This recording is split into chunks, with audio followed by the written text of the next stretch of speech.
Rights Day, we decided that it is good to start these days focusing on human rights with an event 2 days before on Kashmir. It is a hybrid event.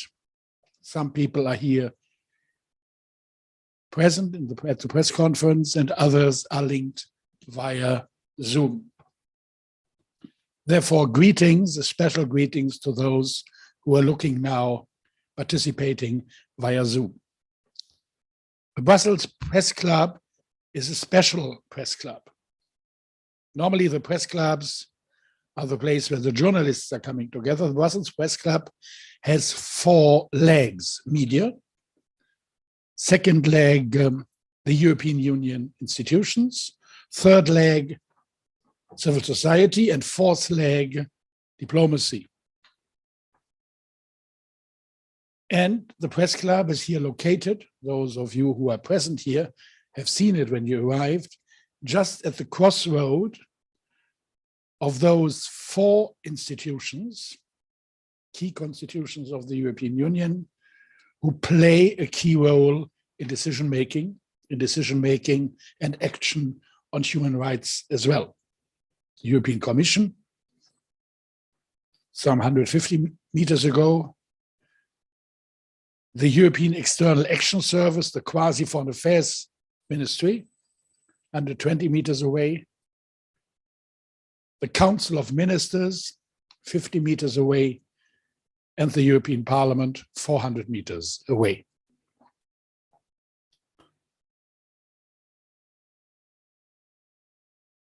I'm the moderator, Frank Schwalbe-Hoth. I'm one of the founders of the German Green Party, one of the first regional MPs in Germany, and one of the first members of the European Parliament.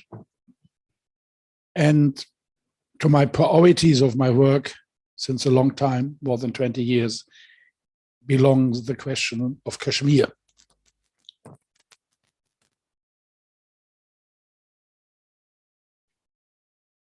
Therefore, allow me some general remarks on human rights and European Union, because the European Union in the beginning was not necessarily focusing on human rights.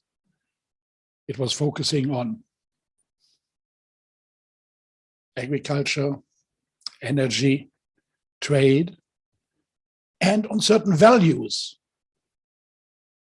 And this was a possibility to introduce human rights as well into the portfolio of the European Union.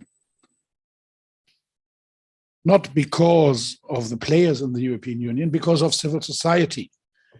Because Brussels is one of the cities in the world with the highest number of representations of civil society, human rights offices as well, the general human rights offices, Amnesty International, Human Rights Watch, Human Rights Without Frontiers, but as well specialized, very specialized human rights structures and organizations, among them NGOs working on Kashmir.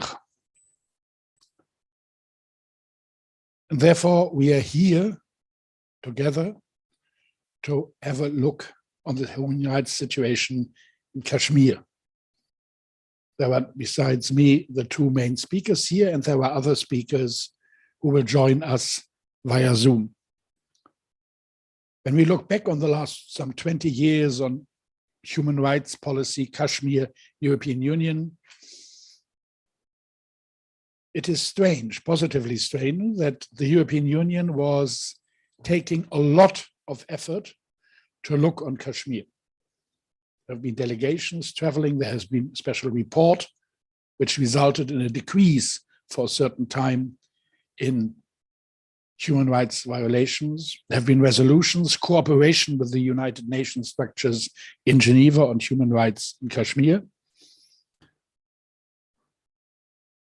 And there's a group of dedicated members of the European Parliament who look intensively on the situation on Kashmir.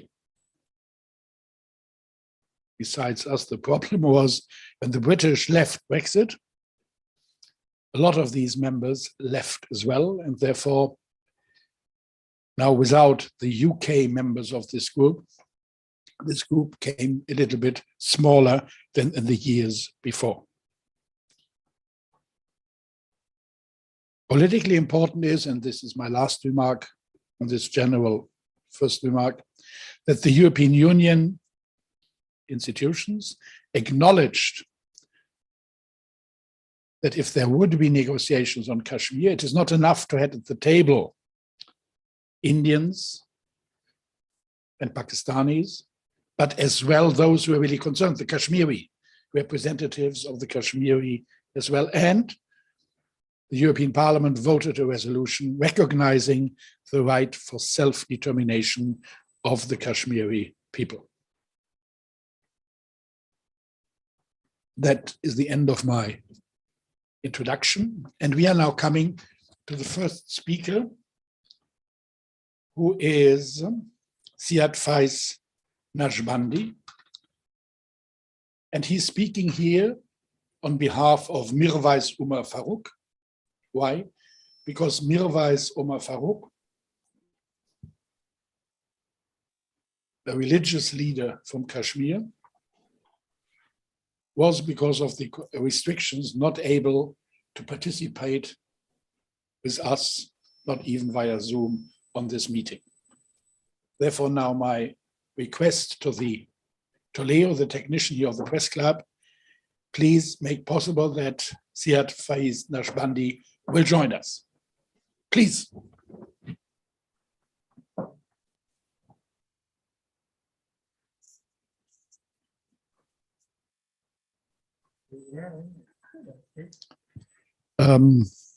Ziad Faiz Naqshbandi.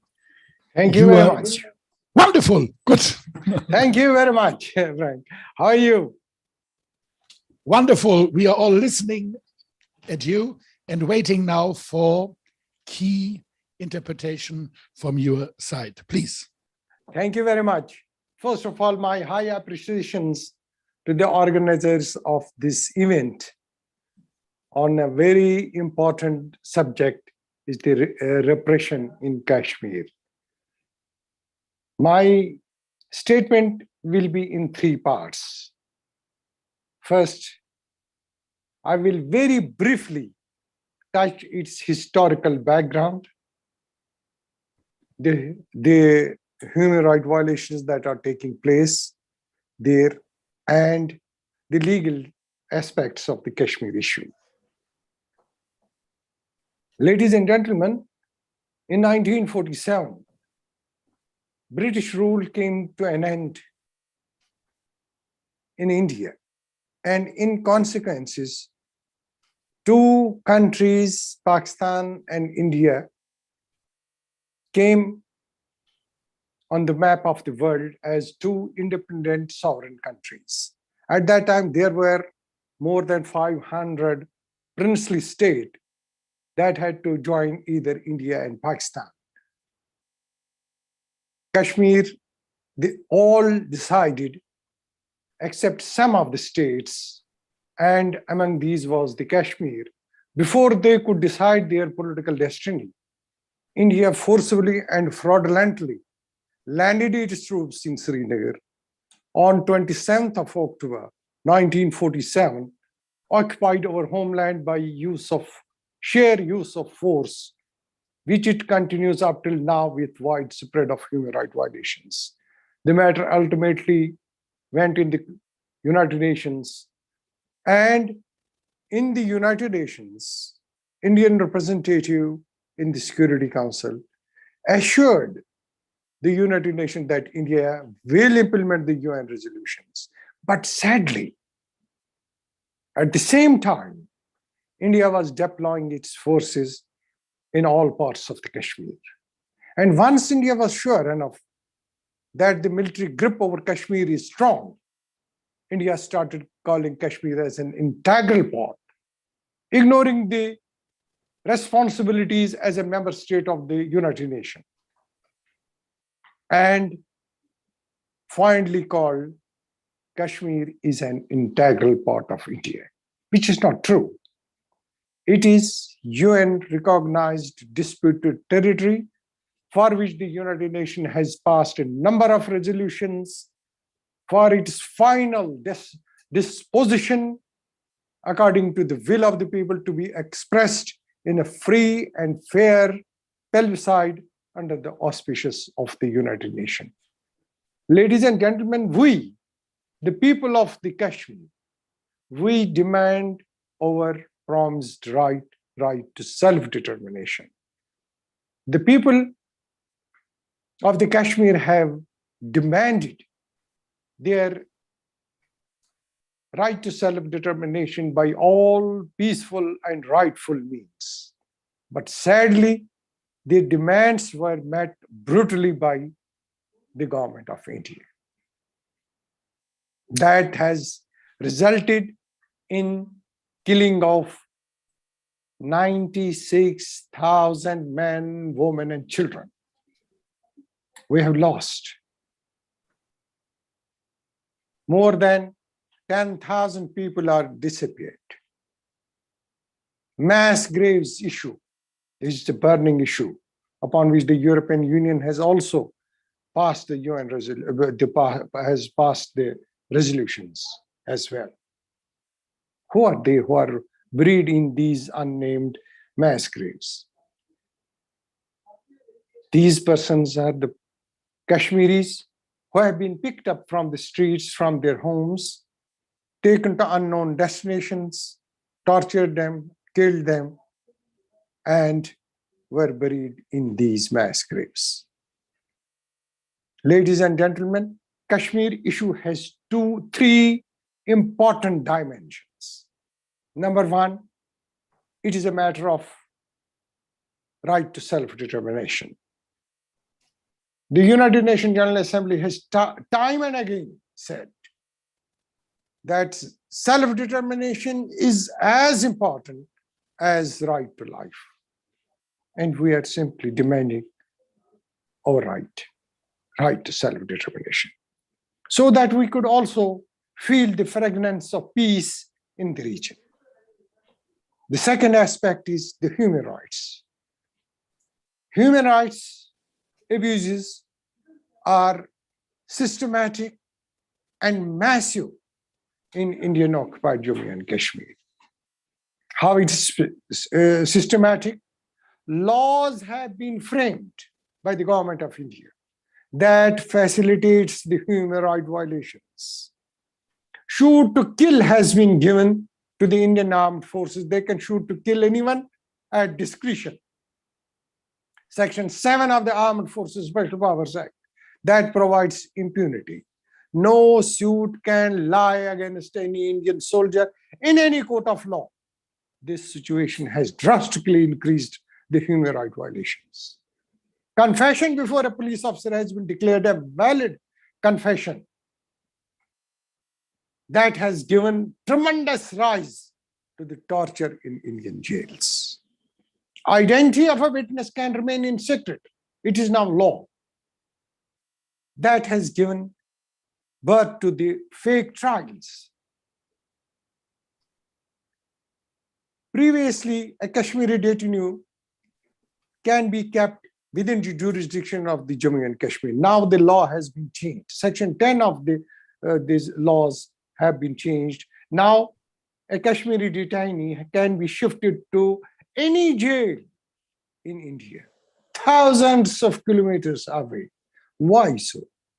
Because to deprive the detainee of choosing lawyer of their own choice, which is a basic right. And thousands of kilometers away, when he's lodged, he suffers. This is the punishment before the judgment.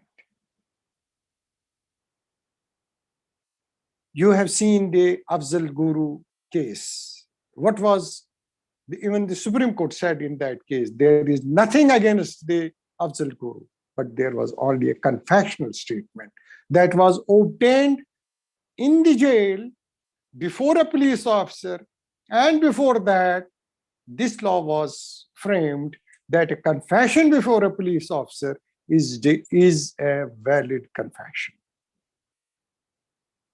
Ladies and gentlemen, the third aspect is, besides the human rights violations, the deployment of 900,000 Indian troops is a threat to the regional peace and tranquility. It is a threat to the climate. And these 900,000 Indian troops are carried out genocide of the Kashmiris. Laws, 113 Indian laws have been implemented to Kashmir after 5th of August 2019, when under a unilateral action, Article 370 and 35A that gives special status, it was revoked, and Kashmir was declared Union territory. I must clear it that the people of the Kashmir are not demanding any concession against the Indian Constitution, because we have rejected Indian occupation as well as the Indian Constitution. But so far as the Malafides are concerned, for that matter, you see 370 and Article 370 and 35A, how it was abrogated, and what was the intention? The simple intention was demographic changes, to change the demographics of the Kashmir. Now you see Indian Army, they can occupy land without any notice. Domicile law has been changed. 1.7 million people have been granted the domicile certificates.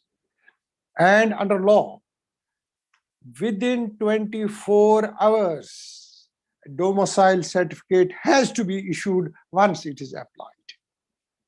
And this whole action was taken for changing the demographics of the Kashmir to defeat the UN resolutions, because Jammu and Kashmir is a UN-recognized disputed territory. Pellet guns have been used against the unarmed peaceful protesters. And what is a pellet gun? What is a pellet cartridge? It is a cartridge that contains 500 small iron balls. And once it is fired, it is inherently inaccurate, and the medical report shows that it has been fired above the abdomen on the vital part of the body. And under law, once it is fired on the vital part of the body, it shows state's intention to kill the person. More than 1,000 people, young people of Kashmir, they have lost their eyesight permanently. Even this pellet gun is banned on the animals. But in Kashmir, it has not been used in any part of the India, but it has been frequently used in Indian occupied Kashmir. The peace-loving people must take notice of this.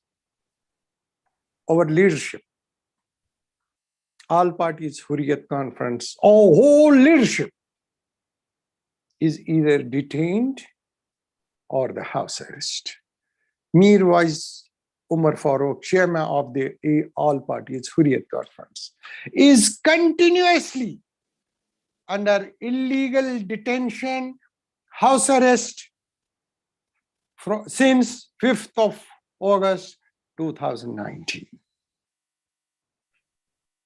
If I will sum up the days,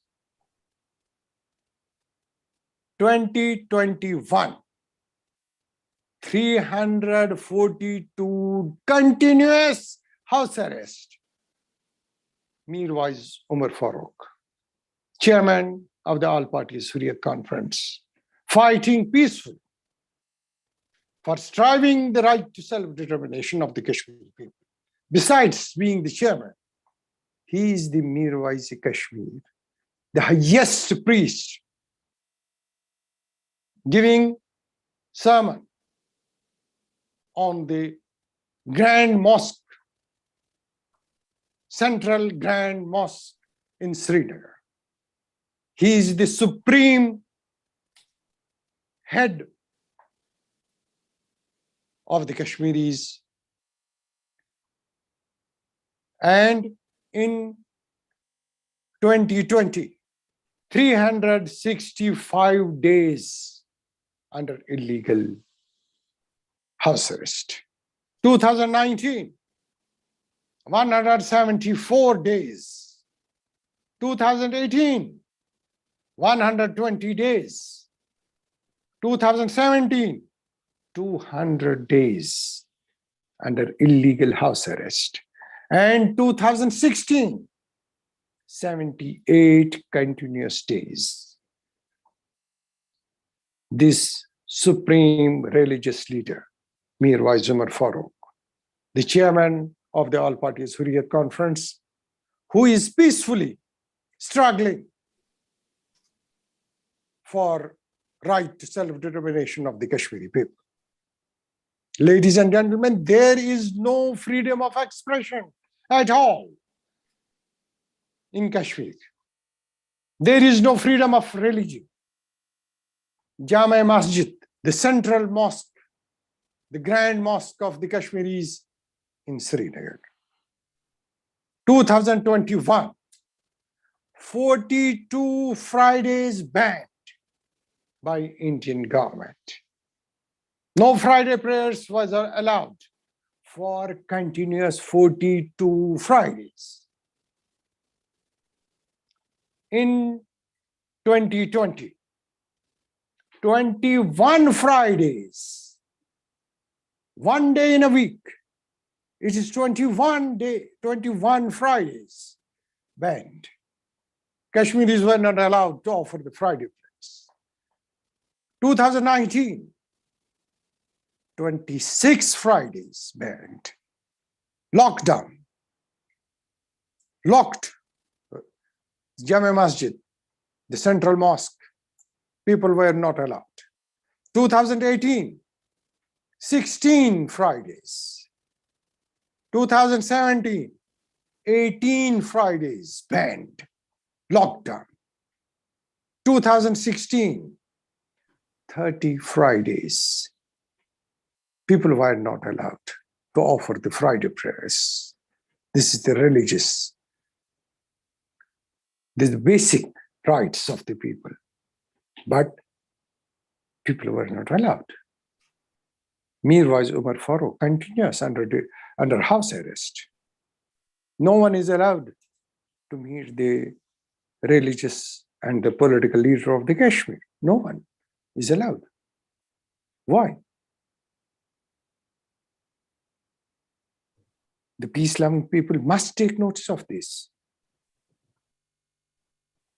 He is peacefully struggling for seeking the right to self-determination of the Kashmiri people. But unfortunately, I must tell you, we have seen the double standard of the world. We should not be. All humans are equal. They are born equal. They are equal. And they must be treated equally. Thank you. And what? Siad Faik Nashbandi. Thank you. I have Thank the you very impression much. you could continue another half an hour. No, it is tell okay. us. It's okay. Quite It's okay. a terrible situation. Therefore, I think everyone here and those linked to us Zoom have understood it's a disputed territory. UN said self-determination, human rights situation is terrible. There's an impunity. Indian troops. The aim is to change the demography to make the Kashmiri a minority in their own country. The leadership in prison or house arrest, including the leader Mir Wais Umar Farooq, no right to expression and no religious freedom. Thank you very much. Ziad Faiz Najbandi, that you have put all this together for us. We are now getting a message via video from the member of the European Parliament, Manuela Ripa, who is the president of the group of members of the European Parliament following what is happening in Kashmir and influencing the EU institutions to look at it more carefully and to take action. And therefore, we listen now to a video from Manuela Ripa. Please. Firstly, let me tell you that I'm sorry that I cannot be present tonight, and I thank you very much for giving me the opportunity to speak at this event via a video message. In the light of the Human Rights Day, which is celebrated every year on the 10th of December, and over 70 years after the Universal Declaration of Human Rights, we are still witnessing terrible human rights violations such as those in Kashmir. Some concrete cases of human rights violations will be raised at today's event. After more than 70 years of conflict and 3 wars that claimed the lives of numerous victims, the situation in this region does not seem to get better. Quite opposite, with each day it gets worse. In the last 2 years, the corona crisis changed the lives of all of us. We were all challenged, physically, mentally, and economically.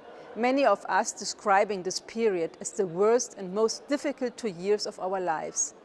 I can only imagine how the population of Kashmir territory might have felt at this time.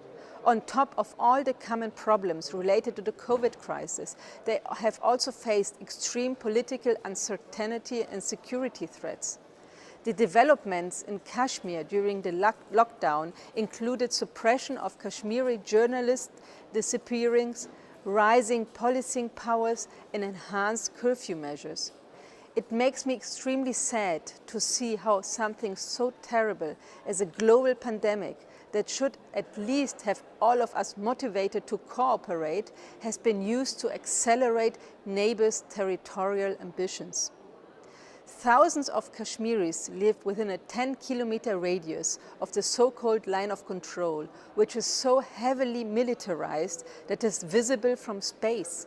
The deployment of additional armed forces in cities and towns has created an atmosphere of panic and insecurity among the people.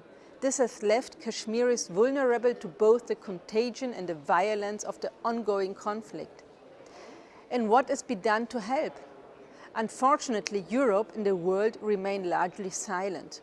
The United Nations Security Council has tried to resolve the dispute by declaring that the accession of Jammu and Kashmir to India or Pakistan should be decided through the democratic method by holding a free and fair plebiscite. However, India had rejected any mediation which opposed its claim regarding Kashmir. The EU has to more closely and carefully follow the situation in this region. We have a moral and political obligation to help Kashmiri people and to do our best to finally bring much needed peace to the area. The delegation of the European Parliament for the relations with the countries of South Asia visited Islamabad in November this year, but did not convey any concern nor mentioning the Kashmir situation. Considering that the visit of the delegation for the relations with India is foreseen, I sincerely hope that the Kashmir issue will be raised on this occasion. It is necessary for the international community to finally realize that peace and stability in South Asia can only be guaranteed if all outstanding disagreements between Pakistan and India, including the Kashmir dispute, are resolved.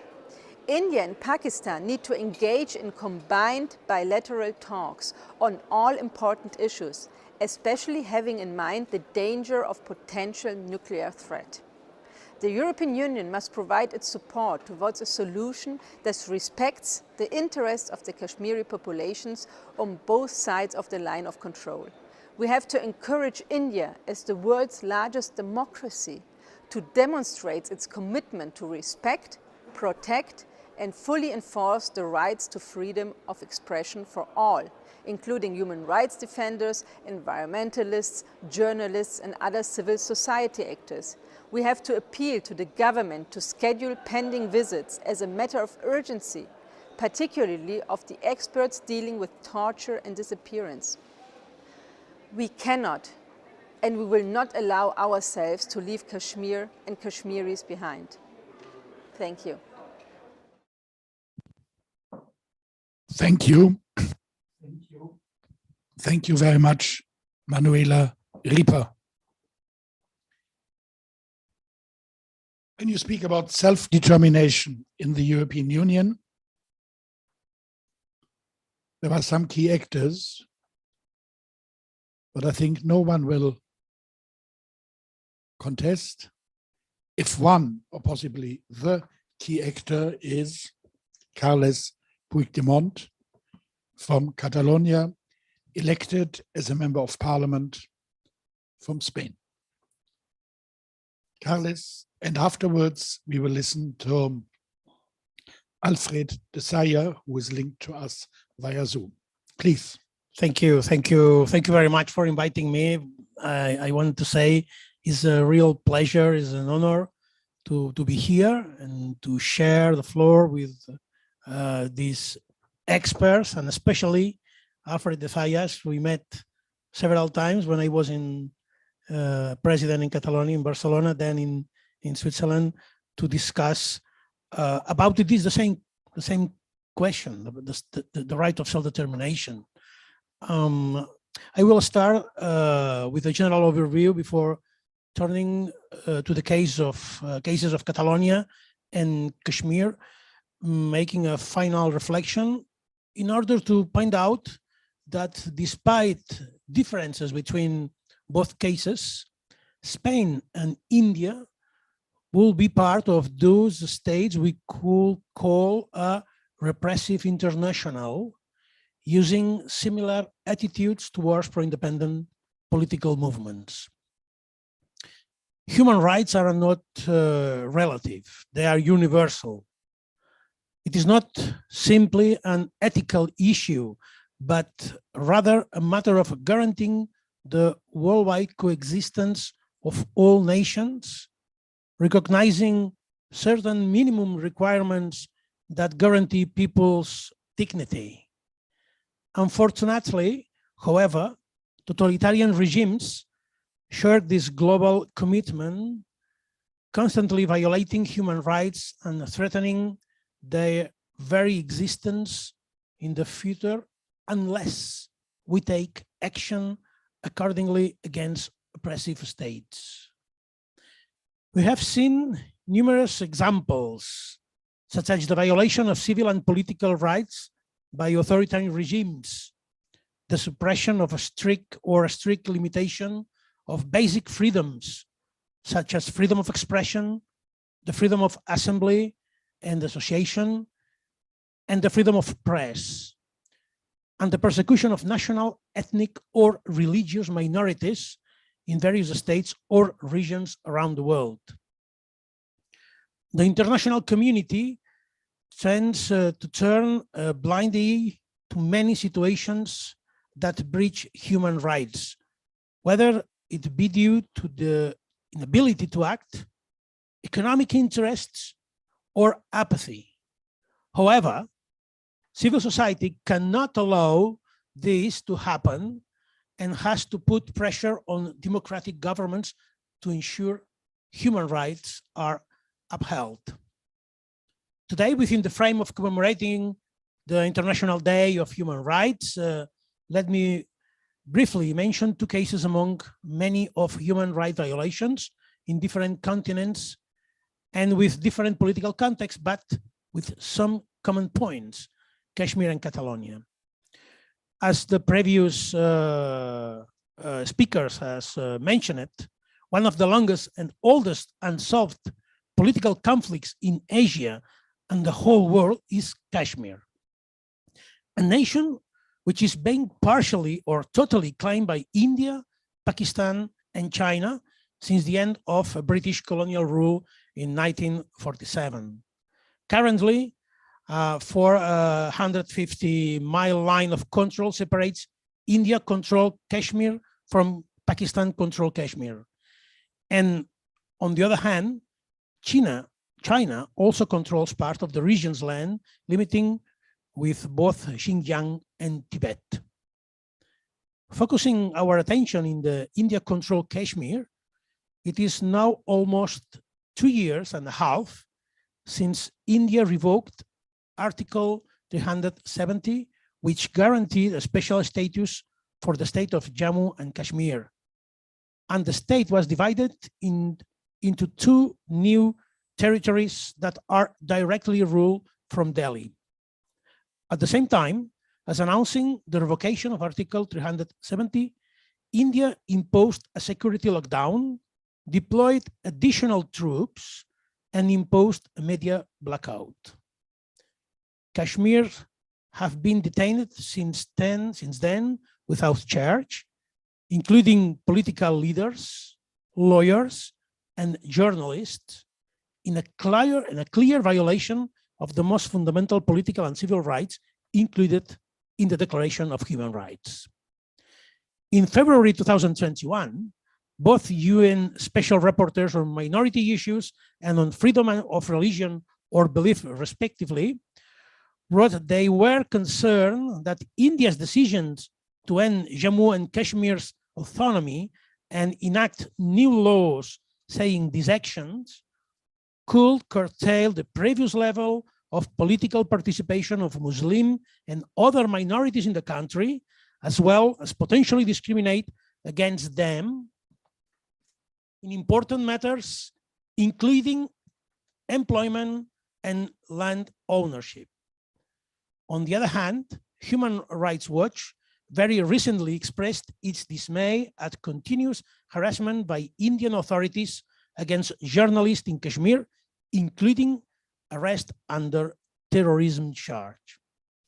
The current situation has not experienced any improvement. On the contrary, I believe that the only way that India can put a remedy to this tragedy is by organizing once and for all a self-determination referendum that will return the voice to the citizens of Kashmir, because it's the only up to them to freely decide the future of their ancient nation. As you know, the independence process that began in Catalonia 10 years ago has called into question the unity of Spain and the political regime that emerged after the fall of Franco dictatorship. The political cultural inherited from that period of brutal violence and repression of the most basic rights and freedoms is still with us today, pervading through certain Spanish institutions whose roots are still firmly planted in the dictatorship. Within Spain, Catalans are a national minority. Catalonia has once again been punished in a new wave of repression from Spain against pro-independence political and social leaders in response to the referendum on independence held on the 1st of October 2017. There are also around 3,000 activists and senior members of the Catalan government who are accused of various crimes or awaiting trial. The excessive attacks of the Spanish legal system against the Catalan national minority have been plain for all to see. The United Nations Working Group on Arbitrary Detentions has highlighted this injustice in its resolutions, calling for the immediate release of the pro-independence political prisoners. The violations of all fundamental rights were also emphasized in a report approved by the Parliamentary Assembly of the Council of Europe, which also underlined the persecution suffered by Catalan exiles. Throughout this process, the European Union has refused to get involved and has closed ranks with Spain. I want to emphasize that the complicit silence of the EU institutions, undermines the founding values of the European Union and weakens its status as a guardian of human rights around the world. We cannot demand other nations outside the EU respect human rights while a member state of European Union violates the same rights and punishes a Catalan national minority that wants to achieve independence peacefully and democratically. I want to finish my speech with a final reflection. It is not enough simply to proclaim human rights. They have to be exercised and guaranteed. We have to be rigorous in upholding these rights in order to improve global justice. But we have to be even more stringent with democracies that do not respect human rights or which, like Spain and India, ignore them completely when a national minority, such the Catalans and Kashmiris, call into question the unity of the state democratically and peacefully. Faced with the cynicism of people who seek to relativize human rights, we have to remain strong and defend without weakness. We cannot allow these rights with which previous generations fought and worked so hard to achieve to slip through our fingers due to our inability to enforce them when they are violated and threatened. So I encourage you to work together to reinforce and consolidate human rights in Europe, in Asia, and in the whole world. Thank you very much. Thank you. Thank you very much, Carles Puigdemont. And we are now moving on to Alfred de Zayas in Geneva. And Alfred, we will finish here at 7:45. Therefore, my proposal is that you stick to a time, some 10 minutes, if this is possible. Please, Alfred, those who are in international politics and human rights know who he is. He's one of the eminent players in human rights in Geneva. And he's now retired and he's teaching now at the university. Alfred, it's your turn, please. Can I intervene for a minute, please? Yes, it's democracy. Alfred de Zayas, Professor Alfred de Zayas is a very, very dear friend and a very, very dear human rights defender. Chair, I apologize to you. Alfred is the United Nations' first independent expert on the promotion of a democratic and equitable international order.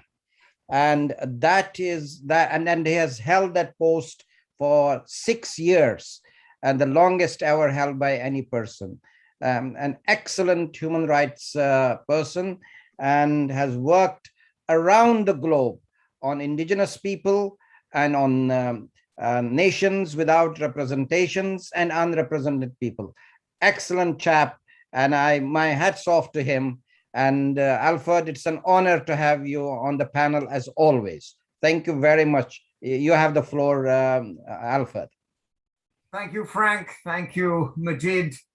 It is an honor for me to be invited and to participate and to learn from you, from Frank and from Syed, from Manuela, and from President Carles Puigdemont. As I wrote in my report to the General Assembly back in 2014, self-determination is democracy, as democracy is self-determination. And the realization of self-determination is a conflict prevention strategy. It is the function of the United Nations to facilitate it so that you don't have tens of thousands of deaths as you had in Sudan, or you had in Ethiopia, Eritrea, or you had in Timor-Leste, before the United Nations got around to organizing a referendum. I think it is the function of the United Nations to insist on conducting referenda in Western Sahara, in Kashmir, in Catalonia, in Corsica, and in other parts of the world, precisely to prevent the outbreak of hostilities, of violence, which of course can eventually endanger not only the local peace, but the regional and the international peace and security. So I devoted considerable amount of time in my presentations to the United Nations Human Rights Council and to the General Assembly to the issue of Kashmir, to the issue of Catalonia. Now, 3 months ago, I published a book based on my 14 reports to the GA and to the Human Rights Council. The book is called Building a Just World Order.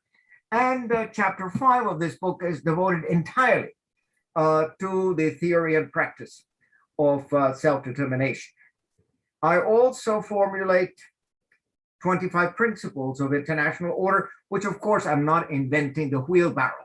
I mean, I am building on the UN Charter, I'm building on General Assembly Resolution 2625, General Assembly Resolution 3314, 60/1, and so on and so forth, all of which deal with self-determination, all of which deal with democracy. So this is a matter that fortunately the media, the corporate media has purposely kept silent. I mean, they don't want to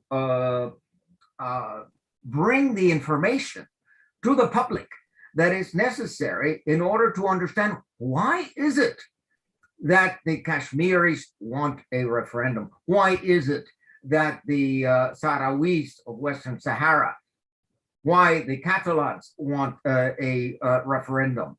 I mean, these are obvious things which are being, unfortunately, suppressed by the media and also in the social media. So we have a serious problem here, also a serious problem of double standards.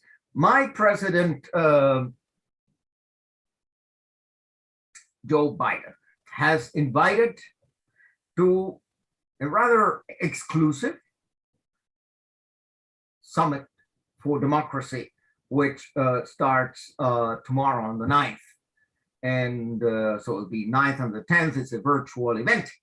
And he's invited India. He's invited Spain, although both of these countries are notorious for political prisoners, are notorious for persecuting, prosecuting, and jailing human rights defenders. Not too long ago, the Office of the High Commissioner for Human Rights issued a communique concerning the arrest of Khurram Parvez under Indian counterterrorism legislation, the so-called Unlawful Activities Prevention Act, and also the Public Safety Act. Now, we have here a situation in which human rights defenders are being intimidated, are being killed, are being disappeared, and the United Nations is not doing what it has to do, which is really naming a spade a spade. I mean, what is happening in India, what is happening in Kashmir, is not just demographic manipulation. Of course, it's demographic manipulation, but here you have crimes against humanity, and you have to name it as a crime against humanity. Tomorrow, of course, we celebrate 73 years since since the adoption of the Genocide Convention. I won't go as far as to say that what has happened in Kashmir adds up to genocide, but it certainly adds up to a crime against humanity. And the media should be calling it exactly that. And it should not be whitewashing it. And I find it very problematic when I hear, and Manuela, I'm sorry if I am perceived as criticizing, don't ever repeat this slogan. India is not the largest democracy in the world. I mean, India is an authoritarian state. India is a state that violates human rights on a daily basis, systematically, as also Spain. And here, the complicity of the European Parliament, of the European Commission, of the European Union in supporting the government in Madrid and not supporting the 7.5 million European citizens who happen to be Catalans. I devoted a case study in my book, in Building a Just World Order. I devoted a 15-page case study of the law as applied to Catalonia. International law, of course, Article 1 of the Covenant on Civil and Political Rights, Article 1 of the Covenant on Economic, Social, and Cultural Rights, but also all the other rights that are being violated by Spain in its crackdown on human rights defenders. I mean, you have here violations of Article 7, you have violations of Article 9, you have violations of Article 10, you have violations of Article 14, of Article 19 and 21 and 22 and 25 and 26 and 27. I mean, it's shocking that with all of these violations of human rights, the European Commission has not started an Article 7 procedure under the Treaty of Lisbon, because it's obvious that Spain has not lived up to its obligations under Article 2. I mean, this violations of human rights in Spain against the Catalans are so crass that this would have, justified far more so than in the case of Poland or in the case of Hungary, would have justified an Article 7 procedure.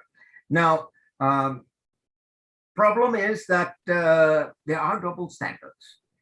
When I was a rapporteur, I mean, I saw these double standards on a daily basis. Notwithstanding, I do believe in the system. I do believe that we have to use all of the mechanisms that are available. No one has mentioned the special rapporteur on the right to truth, justice, and reparation. No one has mentioned the rapporteur on torture, Niels Melzer. By the way, Niels Melzer has just published a fantastic book on Julian Assange, Der Fall Julian Assange. The book is coming out finally in English. The original is in German, and I have reviewed it 2 times. As the case may be, Niels Melzer, the rapporteur on torture, should be invited to Spain, and the Catalans should address their complaints to Niels Melzer. The Kashmiris should address their complaints to Niels Melzer. There's, of course, the rapporteur on human rights defenders, Mary Lawler. There is a rapporteur on human rights while combating terrorism. There is, of course, a working group on disappeared persons. I mean, everything in the United Nations system must be activated. I have proposed the creation of a special rapporteurship for self-determination. I've also recommended that Antonio Guterres name a special advisor on self-determination. As I said, the realization of self-determination is a conflict prevention strategy. And if we are all committed to peace, we're all committed to dialogue, this rapporteur on self-determination or this special advisor on self-determination, would act as early warning and would inform the General Assembly where are there problems brewing that are likely to explode into violence. Obviously, there's been no movement there, but my successor, Livingston Sewanyana from Uganda, he has taken an interest in self-determination. After his early reports, he is devoting now his current report to self-determination in the world. And I have brought to his attention, of course, the situation of West Papua, the situation of the Ryukyu Islands. Ryukyu, it's sometimes referred to as Okinawa, but this was a nation state. The Luchuans who live in the Ryukyu Islands are not Japanese. And why don't they have self-determination? Simple, because the United States has a huge military base in Okinawa and is not about to give it up. It's the same thing with the self-determination of the people of the Chagos Island. There was this famous case last year of Mauritius against the United Kingdom with regard to the improper way in which the United Kingdom took away the Chagos Islands from the Mauritian archipelago and then leased it off to the United States. That's where this biggest United States base in the Indian Ocean is, Diego Garcia. Well, the United Nations International Court of Justice, the highest judicial instance of the United Nations, said that action by United Kingdom was wrongful and that it would have to be changed. So my last word to you is don't give up. I mean, you owe it to your own people to persevere.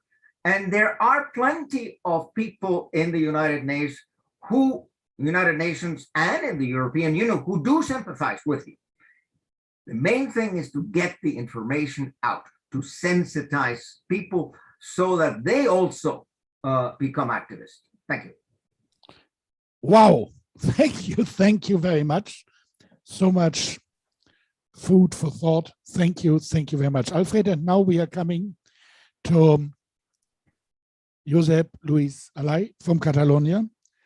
And it's now your task to find things which have not yet been said, please. And then at the end, Majid Trambu will sum up, because as I said in the beginning, at 8:45 we have to finish because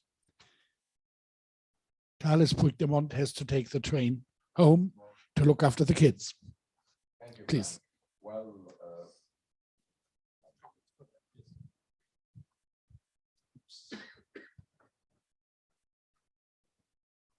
thank you, Frank.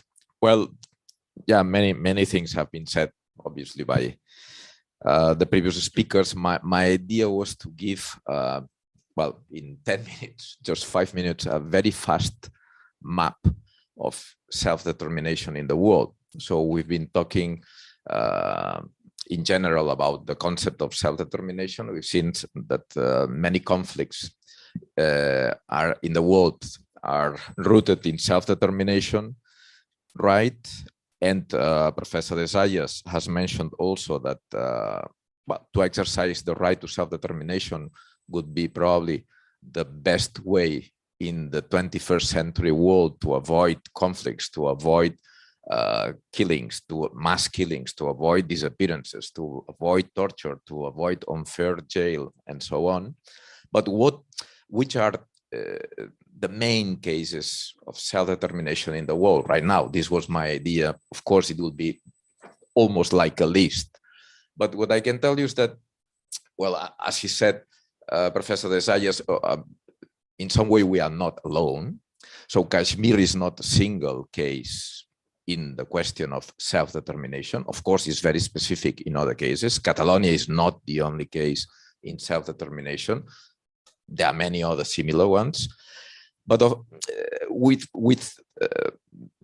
with similarities and with differences, all of these conflicts, as I told you, they are rooted in the wish of people to exercise what to me is a human right also. It's a collective human right by which a people wants to decide by themselves their future.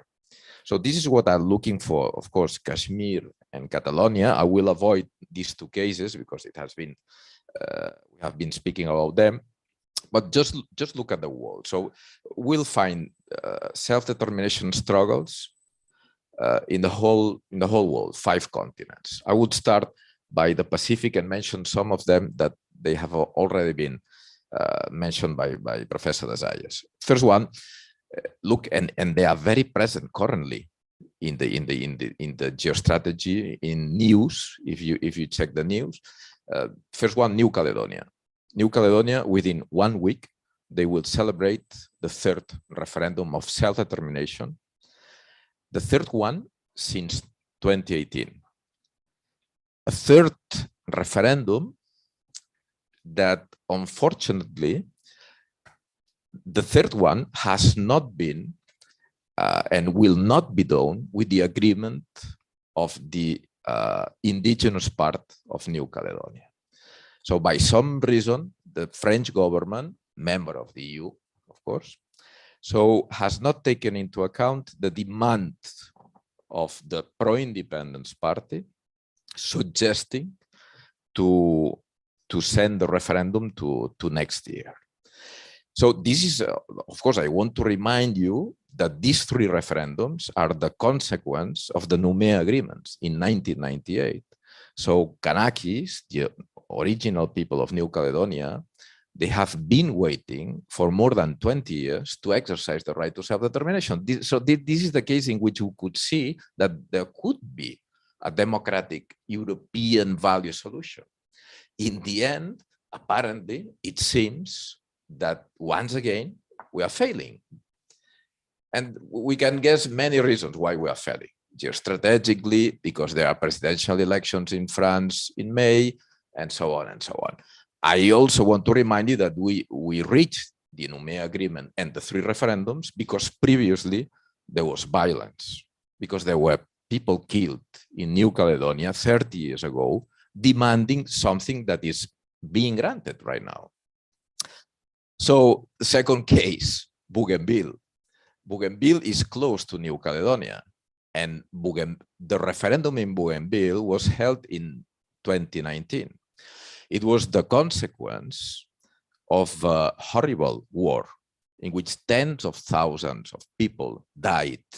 And they died once again to ask for this right to self-determination that they could finally exercise in 2019, with a result which was 98% of the population saying yes to independence. Still, the government of PNG, Papua New Guinea, is reluctant to give the independence finally to Bougainville, and we are still now in negotiations between the Bougainvilleans and Papua New Guinea, supposing that probably in 2027 they could finally declare the independence. And I'm still in the Pacific, and probably I will be able to go much further. But anyway, another case from the Pacific, West Papua, mentioned by Professor Desayas. So here the situation is much worse. We have not held any referendum, and there is no any perspective to hold any referendum in a country, once again, which is supposed to be by the international community as a democratic country, which is Indonesia, with which the European Union is now negotiating a free trade agreement in the 10th round of negotiations, and with a framework agreement in which is very much specified that this agreement is conditioned to the respect of human rights. So I have to tell you that tens of thousands of West Papuans have been killed since 1963, that the last uprising in West Papua for self-determination, fighting for self-determination right, was in 2018. only 3 years ago, that in the jails of Indonesia, there are more than 100 political prisoners just for expressing the opinion in favor of exercising the right to self-determination. And there is, at this moment, there is no any perspective that they will be able to do it. And I could continue, of course, Frank, I know I have to end, but you only give me 5 minutes.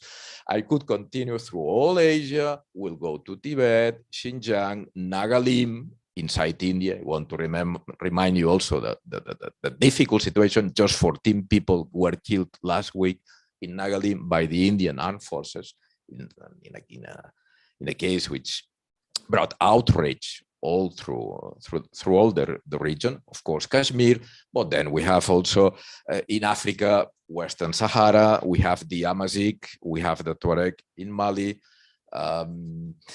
we have Ambazonia in Cameroon, the Anglophone part of Cameroon. In North America, we have, of course, the classical and academic case of Quebec. In South America, we have the Mapuches in Chile. And of course, in Europe, we have Faroe Islands, Scotland, Basque Country, Corsica, and so on and so on. I wouldn't end with this map of self-determination. I think we can at least count 50 active self-determination conflicts right now, which are very different among them. Some of them are violent, some of them are peaceful, some of them are democratic, some of them are still fighting wars, which is the pitiful conclusion in this case. Thank you, Frank. Wow. In 5 minutes, you succeeded to bring us all around the world. Thank you. Wonderful. And now, Majid. Majid, I know you might have heard of Majid, you have met him. He is the cornerstone of Kashmiri fight in the European Union, in Brussels, and as well in Geneva. And it's not nice to us, from us to you. You only have 4.5 minutes, Majid, to sum up, because Carles has to fulfill his task as family father. Please, Majid, please. Thank you, Frank. And really, I will spend half a minute to thank President Puigdemont to be there present. As ever, very grateful to him. Of course, to my very dear friend, Prof. Joseph as well. And for you, Frank, for hosting. And I already said a great deal on my very dear friend, Alfred. Briefly, my very dear colleague, Saeed Faz Naqshbandi has analyzed the Kashmir situation, the current Kashmir situation eloquently. And I think there is no dispute as to the fact that there is anarchy in Kashmir and there is total despair in Kashmir. Having said that, one has to recognize that there is a total extreme right-wing RSS-led political party, which is called BJP, in power in New Delhi, and that is running a total Hindutva regime throughout India, and Kashmir is no exclusion to that. Hindutva is, in my definition, is a manifestation of terrorism. The world and the European Union, the United Nations, the European Union, and all other intergovernmental organizations need to recognize this, that Hindutva is a form of terrorism. Now, when you have that kind of a situation in place, what would happen? In places like Kashmir, the occupied territory of Kashmir, under the Indian control. Well, there are three things that I would say. There is total repression there is no rule of law, and of course, I may slightly disagree with my very dear friend, Prof. Alfred Desais, and we have worked on it quite a lot, and included in that work was Prof. as well. There is, in my analysis, total genocide in Kashmir. What should then happen and how should we proceed?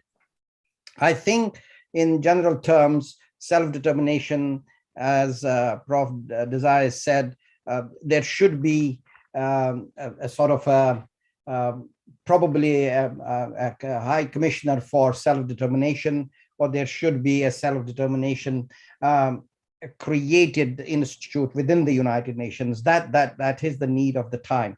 But besides that, what needs to be done is, insofar as Kashmir is concerned, is that there is no political space at the moment, particularly to the pro-freedom